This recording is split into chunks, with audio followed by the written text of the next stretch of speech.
क्या हो सकता है एक सेकंड में। एक सेकंड पहले आपका लिया हुआ निर्णय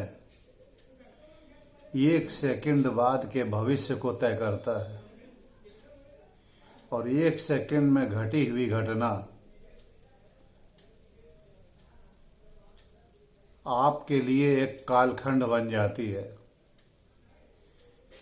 बीती दीपावली में इसका मुझे प्रत्यक्ष अनुभव हुआ। बड़े बड़े रॉकेट रख करके दागे जा रहे थे। अचानक मेरे अंदर एक ऐसा विचार कौंधा। मैंने कहा, ये रॉकेट जहाँ पे रख के आप दाग रहे हैं, इसको यहाँ से भी आप 2 मीटर और दूर ले जाकर रख करके दागिए। और अगले पल जब उसको रॉकेट को चलाया गया तो वो रॉकेट अपनी पूरी ऊंचाई पे न जा कर के सिर्फ 25% ऊंचाई पर जा कर के ही उसका थ्रस्ट खत्म हो गया और वो नाच करके नीचे गिरने लगा। और ठीक जहाँ पर हम लोग बैठे हुए थे, पूरा परिवार आनंद ले रहा था इसका। घर के 5 लड़के, 4 बड़े सदस्य, ठीक उनके बगल में 2 मीटर पे आकर के वो गिरा और फट गया। ये ठीक वैसे ही था कि जैसे एक हैंड ग्रेनेड आके हम लोग के बीच में गिरता और फटता। एक सेकंड के लिए निर्णय ने हम लोग का वर्तमान और भविष्य दोनों सुनिश्चित कर दिया। फिर कुछ देर बाद अनार चला रहे थे बच्चे लोग। तब मैंने कहा, अनार को जलाओ और भागो। कहना ऐसा क्यों? मैंने कहा, अनार अक्सर फट जाता है, देखो मत उसकी तरफ। और 2-3 अनार के बाद एक अनार बिल्कुल ऐसा ही निकला कि जिसे जलते ही धड़ाम से बोल गया, उसके अंदर गलती से गड्ढे का मसाला भरा होगा। तो ये एक सेकंड ही तय करता है आपका कि आपने जो निर्णय लिया वो आपके भविष्य के ऊपर हावी होगा, और वही आपकी अच्छी यादें बना के जाएगा, आपको अनुभव दे करके जाएगा, और वो किसी काम आएगा। अक्सर ये होता है कि अनुभवी व्यक्ति कहते हैं लोग, और जो दूसरे लोग हैं जो अभी उसका अनुभव नहीं प्राप्त कर पाए, वो उसको ओवरलुक कर जाते हैं। नतीजा ये होता है कि जब उनको उस चीज़ का कटु अनुभव होता है, तब जा कर के वो इसको समझ पाते हैं कि किसी अनुभवी ने क्यों कहा था इसको कि ऐसा करो। तो लाख आप तैयारी किए रहें, सब कुछ किए रहें, हर तरफ से परफेक्शन हो, लेकिन आखिरी क्षण में भी आपको संभावनाओं के ऊपर गौर करते रहना चाहिए कि क्या क्या संभावनाएं हो सकती सामने वाली चीज़ों के घटने पर, जो कि आपके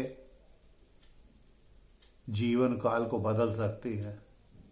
ये दीपावली के दिन 2 घटनाएं ऐसी हुई जो मुझे ये समझा गई।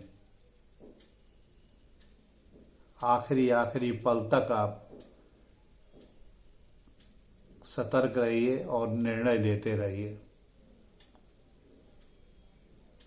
कल के वीडियो में डाला था कि जो लोग सिरमौर थे, जब उनको उतार करके नीचे रख दिया गया, कैसा महसूस करते हैं, क्या उनके साथ परेशानी आती है। तो शरीर 2 तरीके के तत्वों से बना हुआ है। एक तत्व वो जो फिजिकल बॉडी आपकी दिखती है, और दूसरी चीज़ वो जो एस्ट्रल बॉडी होती है। एस्ट्रल बॉडी मतलब इलेक्ट्रोमैग्नेटिक वेव तरंगों से बना हुआ शरीर। आप जितने भी चीज़ों को देखते हैं, विचार करते हैं, सोचते हैं, वो सब कहीं ना कहीं जाकर के तरंगों में बदलते हैं, और वे तरंग से ही तरंगित हो करके एक पूरा एक सूक्ष्म शरीर बनता है, जिनको कि आधुनिक कैमरों से देखा जा सकता है। उसी के अंदर शरीर का ओज भी आता है। तो जब आदमी को ये मान लिया जाता है कि इसका एक वक्त आ गया, 60 साल 65 साल जो भी उन्होंने तय किया हो सरकारों ने, उस समय शरीर तो क्षरित होता जाता है, लेकिन एस्ट्रल बॉडी और मजबूत होती चली जाती है। मतलब उसके अंदर अनुभवों का भंडार और भर जाता है वो, तब वो और मजबूत हो जाता है।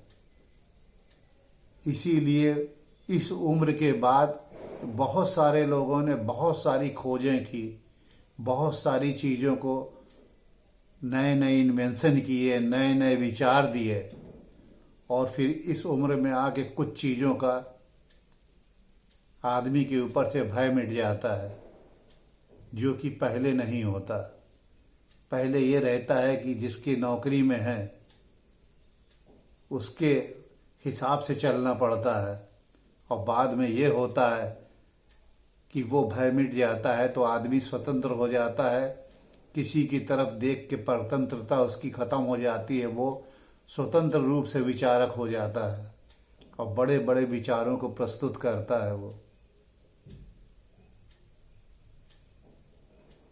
बहुत सारे मैंने विदेशियों को देखा, पहले के समय में जब मोबाइल नहीं थे, वो कैमरा लटकाए रहते और पूरे दुनिया का भ्रमण करते रहते थे, और जहाँ भी कोई नई चीज़ दिखती थी, कुछ अलग दिखता था, फ़ोटो खींच लेते थे उसको, और फिर उसको ले जा करके अपने देश में प्रस्तुत करते थे अपने नाम से पेटेंट करा लेते थे। ऐसी बहुत सारी चीज़ें पूरी दुनिया की उनके नाम पर पेटेंट हो गई। जहाँ पे ये घटना हो रहे थे वहाँ के बुजुर्ग लोग इस पर ध्यान नहीं दे पाए। दूसरों के हाथ पे चली गई। ये तो दुनिया का नियम है कि जो फ्लैग होस्टिंग करता है, फ़ोटो उसी की आती है विक्ट्री में। बाकी जिन्होंने प्राण दिए, सब कष्ट सहे, किसी की फ़ोटो नहीं आती इसमें। तो ऐसे ही दुनिया एक विक्ट्री स्टैंड है जिस पे कि आपको खड़ा होना चाहिए और अपने विचारों को प्रस्तुत करना चाहिए, निर्द्वंद रूप से, निर्विकार रूप से, निर्भीक रूप से। क्योंकि आप प्रस्तुत करें न करें, ये आपकी फिजिकल बॉडी एक दिन जहाँ से आई थी वहीं चली जाएगी। आपकी एस्ट्रल बॉडी फिर भी मंडराती रहेगी, विचारों के रूप में, कार्य के रूप में, और आपके दिए हुए ये चीज़ समाज को एक सौगात होगी। एक आए हैं सो जाएंगे, राजा रंक फकीर, एक सिंहासन चढ़ चला, एक बंधा जंजीर। सिंहासन पे वो चढ़ के जाता है जो सब चीज़ों से मुक्त हो जाता है, और जंजीरों से वो बंध जाता है जो कि मोह माया के जाल से यहाँ बंधा रहता है। हाय मेरा ये, हाय मेरा वो, हाय मेरा वो, सब छूट जाता है। ये भी एक विचार है।